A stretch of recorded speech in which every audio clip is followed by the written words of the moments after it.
cat, dog, car. You didn't even have to think about that, did you? Your brain just knew instantly. Now imagine you have to explain to someone who has never seen anything in their life how to tell the difference between a dog and a cat. How would you even begin? That's exactly the problem computer scientists faced for decades, because here is a computer actually sees when it's look at the cat image, not a fluffy animal, not a face, just a giant grid of numbers. No context, no understanding, just numbers. So how do we get from 1,50,000 numbers to knowing it's a cat? That's what we are figuring out today. By the end of this video, we will understand how a CNN solved this, and we will see a real Python code as well. This is CNN for image recognition. Now, let's directly see a picture. Every pixel in an image is just a number, 0 and 255. 0 means black, 255 means white. Everything is between is a shade of gray or color. A tiny 28 by 28 image is already 784 number. A normal phone photo over 150,000. Why not just feed those into a regular neural network? Because as good fellow Benjo and Core will explain in their 2016 textbook Deep Learning, a regular network ignores the fact that pixels next to each other are related.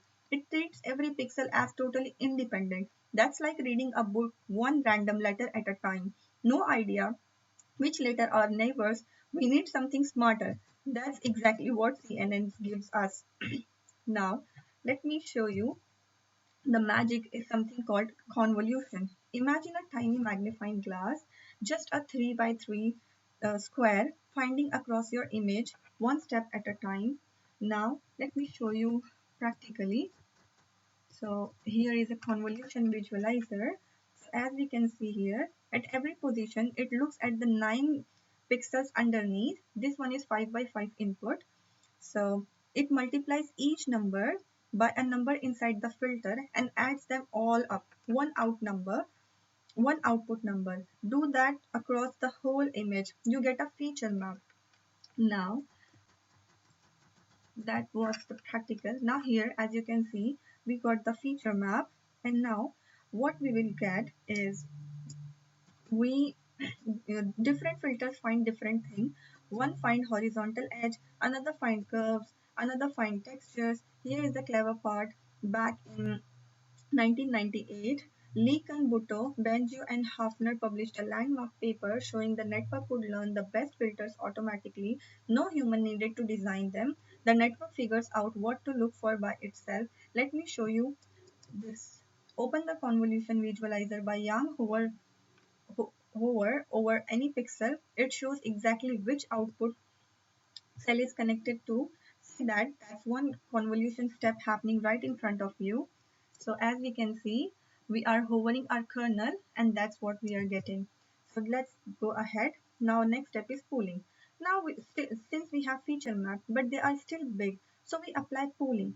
Take a 4 by 4 grid, chop it into 2 by 2 squares, keep only the big number. Throw the rest away. That's max pooling. Three reasons. Max the maps get smaller so the network gets faster. Small shifts in the image don't change the result. That's shift invariance. And keep only the strongest signal. Stanford CS231 and course describe it perfectly. Pooling progressively reduces the spatial size, reducing parameter and computation smaller without losing what matters. Now, let's have a look on full architecture. Now, the big picture. A full CNN stacks these layers. Convolution, learn edge and color, pooling shrinks it, another convolution, spot and sorry, spot corner and curves, another pooling, then flatten stretch everything into one long list. Then a fully connected layer makes the final call. Dog, cat, 0 or 9. Think like Lego. Early layer are individual bricks, deep layer build walls and windows. As Colette, the creator of Keras, explained in Deep Learning with Python, each layer learns increasingly abstract representation, edge to shape to object. Here is the full CNN architecture, live in CNN Explainer, built by Wong et al. At Georgia Tech. Watch how each layer builds on the last row, pixels all the way to a final prediction. Link is in the description. When we hover on any images, it's showing how it's linked with each other. Now if you select any image, so it gives you the probability that it's a bell pepper. Here is saying that it's 78% chances that the given image is a bell pepper, sorry. Now let's see the code in action. For the sake of time, I have written all the codes, so we will just have a quick look on that. So TensorFlow Keras dataset, we are using minute 70,000 handwritten digits. We are taking 28 by 28 pixels.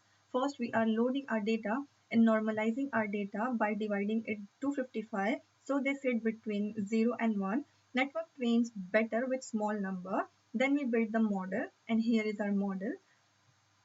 What we are doing here, we are having two convolutional layers, 32 and then 64 filters, each followed by max pooling, then flatten, then a dense layer with 64 neurons. Then we drop out randomly switches of half the neurons during training to stop the network memorizing the data. That's called overfitting. And finally, we have 10 output neurons with softmax function. Softmax is one probability per digit, as documented in the official TensorFlow and Keras documentation. We compile all these things here with Adam Optimizer, and we are taking categorical cross entropy. This is standard choices for classification. Then we train for 5 epochs. Now 5 epochs means we are running our model for 5 times. Here we go. And as we can see that over the when we take more epochs, we are getting more accurate, correct? And here is the visualization. It's predicting correct. See, 7 is 7, 4 is 4, 9 is 9. Now let's go back to our presentation. Sorry.